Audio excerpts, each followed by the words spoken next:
자, 그 다음에 여러분 이제 1장부터 이제 봅니다. 총 10개 장으로 돼 있죠. 10번째 장 이제 헌법 개정에 대한 것까지.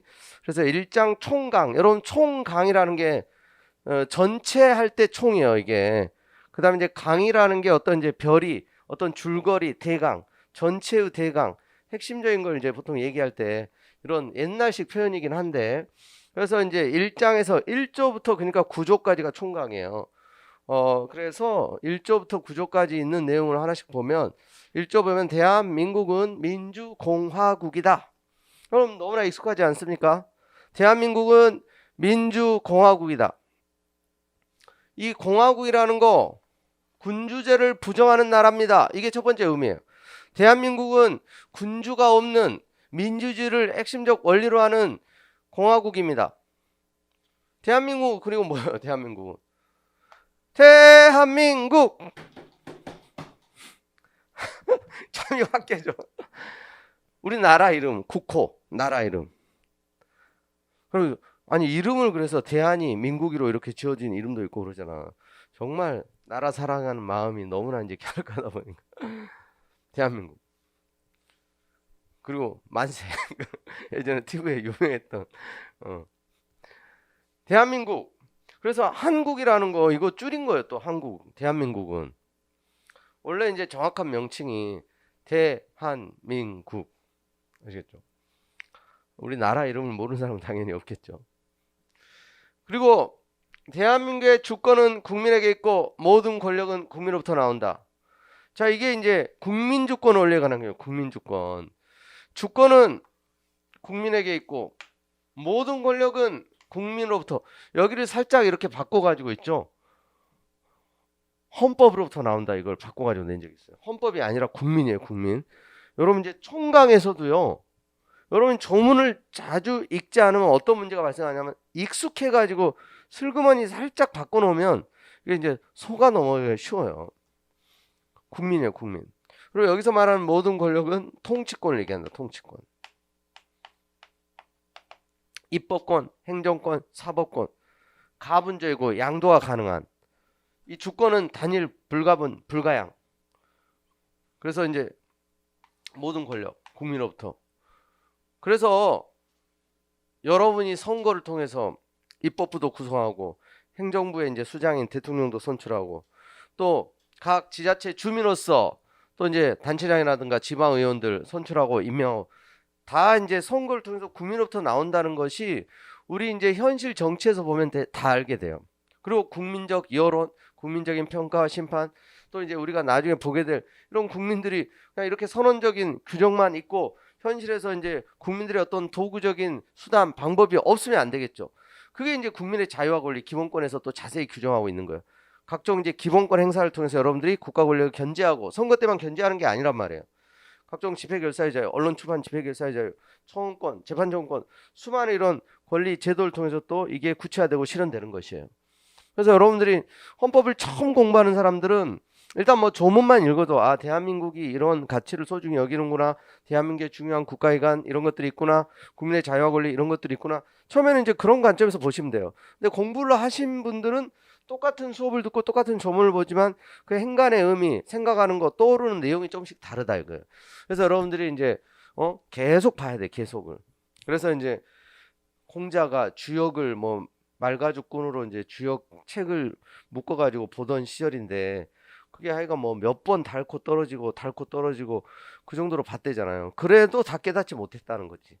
그러니까 이제 그런 똑똑한 사람들도 우리가 근데 헌법을 그렇게 통달하고 학자가 되는 건 아닌데 합격에 필요한 공부량은 채워야 돼. 합격에 필요한 공부량이 어느 정도일까? 여러분들이 딱 기출문제 뭐 법원지휘건 국가지휘건 아무거나 딱 랜덤으로 뽑아가지고 쫙 풀어봤을 때 다 맞출 수 있어야 된다. 거의. 그럴 수 있어요? 그럴 수 없죠. 그러니까 아직 가야 될 길이 멀다. 그걸 딱 봤었을 때 쉽게 쭉쭉쭉 풀리고 특히 조문 문제는 딱딱딱 이렇게 봐야 되는데 어려워요. 근데 만만치가 않죠. 판례들도 많고 법령들도 딱 보면 어, 어 만만치 않은데 이런 생각이 들죠. 그래서 계속 봐야 돼요. 조문도 이제 보고 외울 건 외우고 또 판례도 이제 볼 건 보고 아시겠죠? 그래서 그런 전형적인 기출 문제를 딱딱딱 이렇게 아무거나 뽑아가지고 봤었을 때 거의 다 맞춰줘야 된다고 실제로.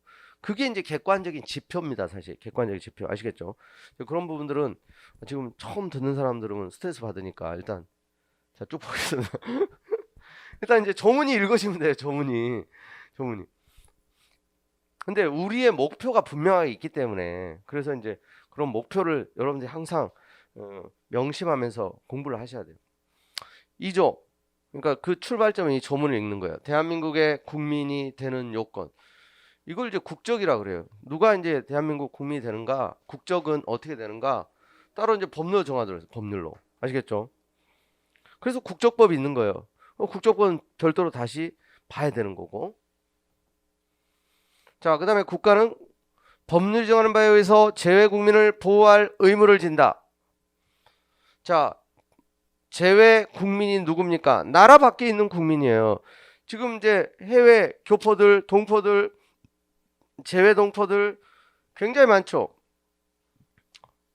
자, 근데 여기서 제외 국민이라는 것은 일단 국민이기 때문에 사실 여러분들이 용어들이 처음에는 어려워. 그러니까 제외 동포라는, 그리고 실제로 제외 동포의 출입국과 법적 지위에 관한 법률이 있어요. 이 제외 국민보다 제외 동포의 개념이 상위 개념이에요. 더 넓은 거야. 이 제외 동포 안에 제외 국민이 있는 거고요. 외국 국적 동포가 있어요. 외국 국적 동포. 그럼 외국 국적 동포는 외국인이에요.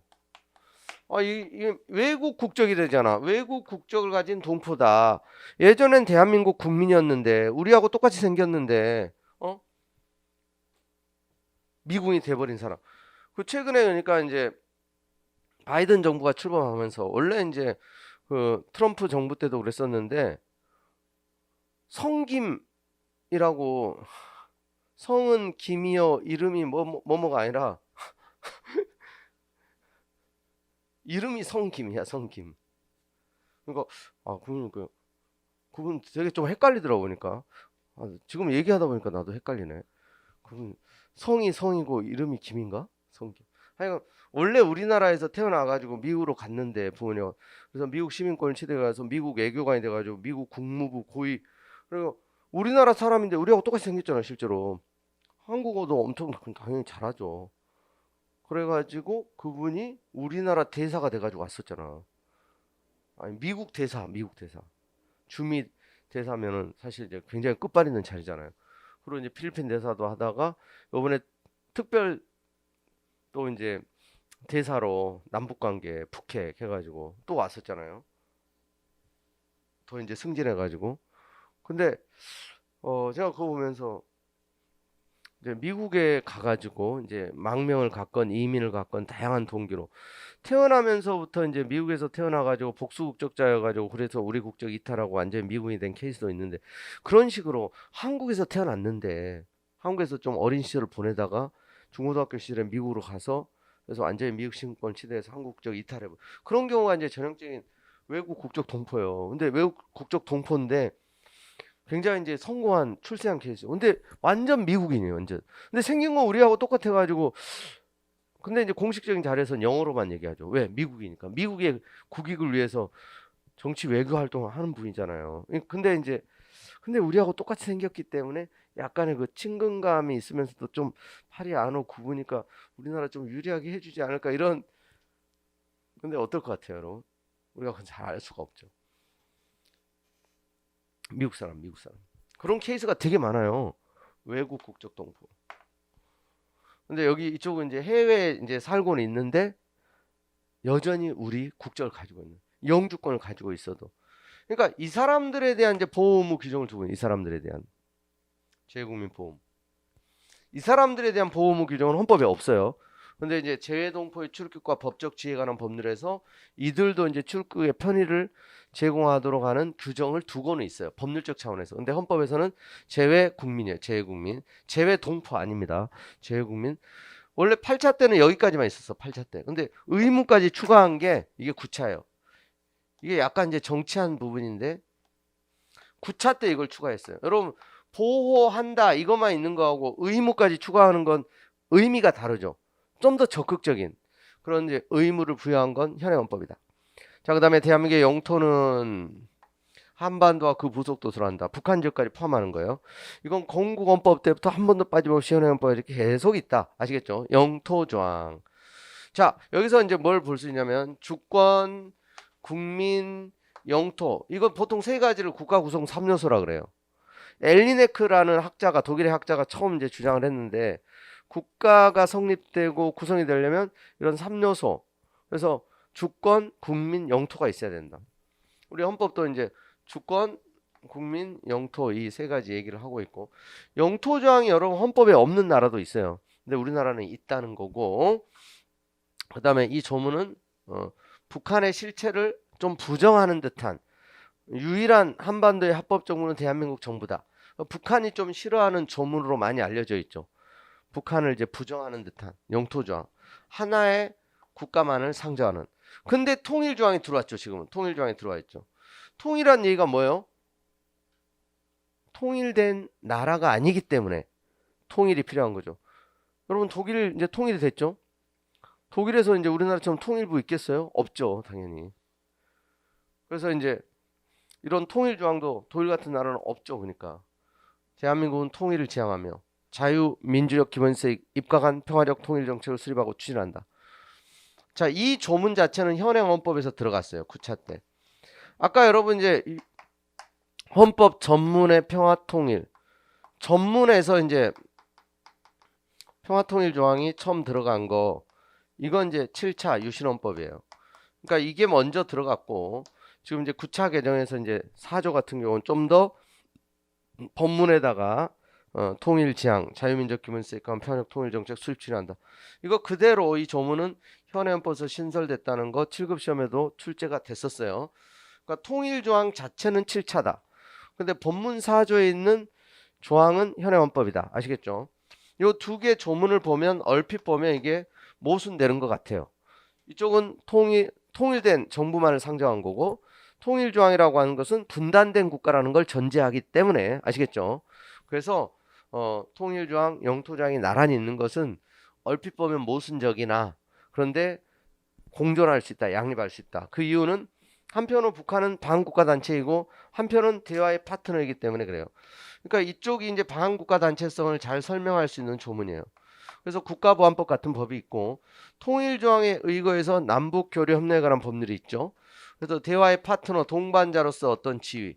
그러니까 북한의 어떤 이중적 지위예요, 이게. 이중적 지위, 이중성이 있다는 거죠, 이게. 남북관계.